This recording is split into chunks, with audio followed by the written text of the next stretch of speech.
एक सवाल, सिर्फ एक सवाल, अगर आप घर पर रहती हैं तो क्या आपकी जिंदगी की कोई वैल्यू नहीं है? क्या आपकी मेहनत का कोई मोल नहीं है? आज इसी सवाल का जवाब मिलेगा। मैं एक गृहिणी हूं और शायद आप भी। मेरा दिन सूरज निकलने और अलार्म बजने से पहले ही शुरू हो जाता है और तब खत्म होता है जब घर का आखिरी इंसान चैन की नींद सो जाता है। लेकिन अफसोस, किसी को ये महसूस ही नहीं होता कि मैं भी इंसान हूं, मैं भी थक सकती हूं। एक गृहिणी रोना भी चुप चुप कर सीख लेती है, थकना भी अकेले में और सहना भी बिना किसी शिकायत के।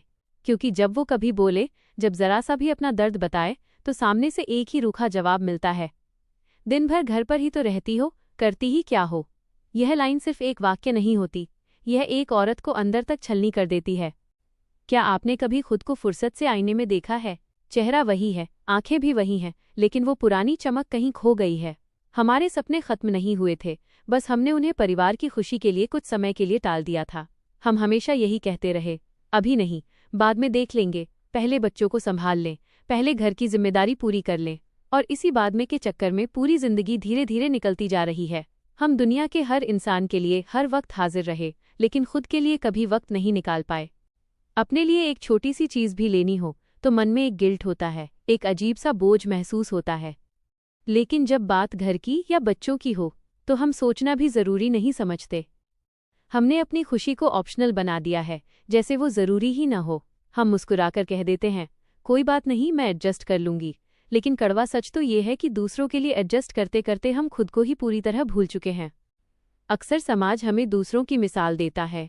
लोग कहते हैं कि फलां की पत्नी नौकरी करती है, देखो वो कितनी कॉन्फिडेंट लगती है, काश तुम भी कुछ कर लेती। ऐसे कंपैरिजन ने कितनी ही औरतों के आत्मविश्वास को अंदर से खत्म कर दिया है। लेकिन कोई ये क्यों नहीं पूछता कि तुम सुबह से शाम तक बिना छुट्टी के ये सब कैसे संभाल लेती हो? एक गृहिणी का काम किसी कागज या रिज्यूमे पर नहीं दिखता, लेकिन उसकी मेहनत घर की हर दीवार और परिवार के हर सदस्य की मुस्कुराहट में होती है। एक दिन मैंने ठहरकर खुद से पूछा कि अगर मैं खुद ही अंदर से खाली और दुखी हूं तो मैं सबको खुश कैसे रख सकती हूं? उस दिन मुझे समझ आया कि असली समस्या ये समाज नहीं था, बल्कि मेरी अपनी चुप्पी थी। हर बार चुप रहकर सब सहना बलिदान नहीं होता, कई बार ये खुद के साथ की गई नाइंसाफी होती है। बदलाव रातों रात नहीं आता, लेकिन एक छोटे से फैसले से शुरू जरूर होता है। मैंने फैसला किया कि अब मैं अपनी बात रखूंगी, चाहे दिन के सिर्फ 30 मिनट ही सही, पर वो सिर्फ मेरे होंगे। चाहे कोई पुरानी हॉबी हो, कोई नई स्किल हो, या सिर्फ अपने मन की बात कहना। अपनी वैल्यू हमें खुद बनानी होगी, दुनिया से मांगकर ये कभी नहीं मिलेगी। याद रखिए, अपने लिए जीना स्वार्थ या स्वार्थी होना नहीं होता। एक खुश और संतुष्ट औरत ही एक मजबूत और खुशहाल परिवार बना सकती है। अगर आप खुद ही अंदर से टूट जाएंगी तो इस पूरे घर को सहारा कौन देगा? आप सिर्फ एक गृहिणी नहीं हैं, आप इस घर की सबसे मजबूत नींव हैं, इसकी बैकबोन हैं।